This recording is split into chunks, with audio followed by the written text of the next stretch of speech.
মা আজকে সকালেই বাজারে গেছিল, আর বাজারে গেছিল মূলত মাছ কিনতে। আমাদের তো বেশিরভাগই চালানি মাছ আনা হয়। চালানি মাছ আনলে কি হয়, যার যতটুকু লাগে সেইটুকু আনে আর বড় বড় পিস হয়ে যায়। কিন্তু মা আজকে আনছে দেশি মাছ। দেশি মাছটা আনলে গোটা আনতে হয়। আর এটার ওজন কত বললা? 1.5 কেজি, 1 কেজির উপরে। 1 কেজি 300 গ্রামের মতো, ওই 300 গ্রামের থেকে অল্প কম আছে, ওটার বলা চলে না। 1 কেজি 300 গ্রামের মতো। চালানি মাছ হলে সুবিধা, আর চালানি মাছটা বেশি আনা হয়, খেতে খেতে ওটাই অভ্যাস হয়ে গেছে। চালানি মাছটাই বেশি পছন্দ করে। তারপরেও দেশি মাছ খাওয়ার তো উপকারও আছে, স্বাদও আছে। আমরা তো ছোটবেলায় খুব দেশি মাছই বেশি খাইছি।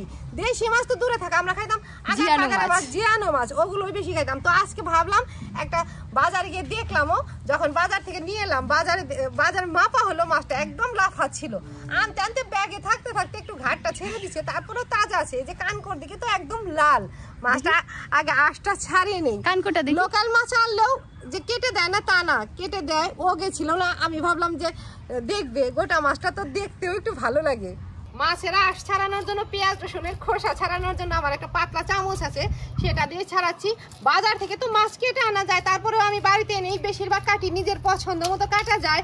কেমন পিস করব, পাতলা করব না মোটা করব, আমি তো এইটা দিয়েই করি। মেয়েকে তো বলছি একটা ওই যে কাটারিদের কাছে যে আঁশ ছাড়ানোর থাকে, ওরকম একটা বানিয়ে দিস। পুরো মাছটাই কেটে নিচ্ছি, এই যে এতগুলো পিস হয়েছে। এটা আজকে পুরোটাই রান্না করব, শুধুমাত্র যে 2 পিস ভাজা করে দিব। মা আসছে, মা আর মেয়ে খাবে, আর পুরোটাই রান্না করব। মাথাও রান্না করবা? মাথাও দিয়ে দিবা?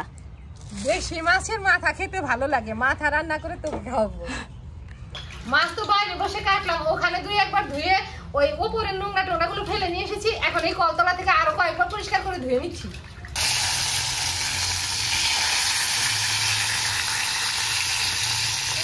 বাজারে গিয়ে আগে মাছ কিনি, পরে মাছের সাথে মিলিয়ে মিলিয়ে সবজি কিনি। মাছ কেনার সময় ভাবছিলাম আজকে মাছ ঝিঙে আলু দিয়ে রান্না করবো, পরে দেখি বাজারে এত মোটা মোটা ডাটা উঠছে। দোকানদার দাদাকে জিজ্ঞেস করলাম, ডাটা এত মোটা, সার তো বেশি দাম নাই, খেতে তো আবার খারাপ লাগবে না? বলে যে না, নিজেরা খাওয়ার জন্য পালানে লাগাইছিলাম গোবরের সারে, সেখান থেকে তো ছোট থাকতে শাক খাইছি, আর বড় বড় কিছু ফাঁকা ফাঁকা রেখে দিয়েছিলাম, ওগুলো থেকে নিয়ে আসছি। অত ডাটা তো আর নিজেরা খেয়েও শেষ করা যাবে না।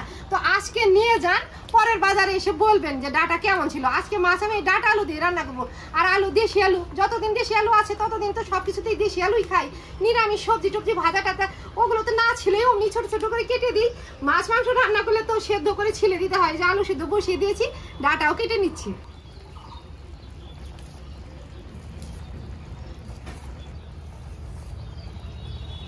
আজকে তো খুকি বাজারে যায় নাই, বাজার থেকে যখন আসলাম খুকি বলে যে এই 2টা ডাটাই হবে, যে মোটা ডাটা গোড়াটা রেখে দেবো, ওটা মাছের ডাল দিয়ে রান্না করবো পরে, আর আগাটা দিয়ে আজকে মাছ রান্না করছি। সেদ্ধ আলুর কড়াই উনুন থেকে নামিয়ে আর একটা কড়াই উনুনে বসিয়ে দিয়েছি, মাছ ভাজতে দিয়ে দিয়েছি।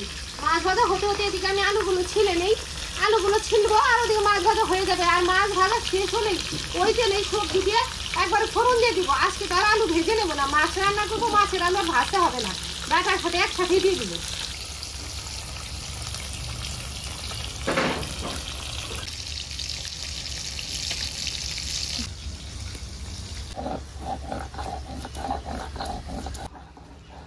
আজকে রান্নাতে পেঁয়াজ বেটে দেবো না, আদা পাকা লঙ্কা নিয়েছি, এগুলো বেটে দেবো। আদা বাটা হয়ে গেছে, আদা বেটে ওখানে দিয়েও দিয়েছি। একটু কষানোর পরে তারপরে পাকা লঙ্কা বেটে নিচ্ছি, ওগুলো দিয়ে দেবো। আদা পাকা লঙ্কা গুলো তো শুধুমাত্র বেটে দিলাম, আর হলুদ গুঁড়ো আর অল্প লঙ্কার গুঁড়ো দিচ্ছি। লঙ্কার গুঁড়োটা অল্পই দিলাম, যে কতগুলো লঙ্কা বেটে দিলাম। তারপরে ঝোলের জল এলে মাছগুলো দেওয়ার পরে অল্প ভাজা জিরে গুঁড়ো ছিটিয়ে দিব। টমেটোর সাথে মশলার সাথে একদম ভালোভাবে কষিয়ে নিচ্ছি।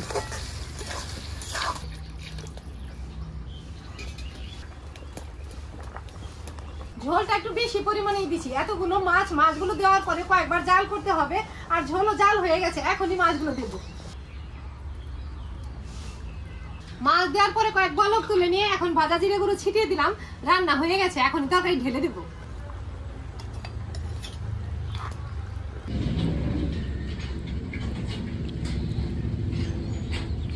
ডেলি তো মা আমাকে খাইয়ে দেয়, আজকে আমি মাকে খাইয়ে দিচ্ছি। পারবো না, ভালো হয়েছে। ডাটা খাও, ডাটাটাও ভালো আছে। সারেন না বেশি, না সারেন না।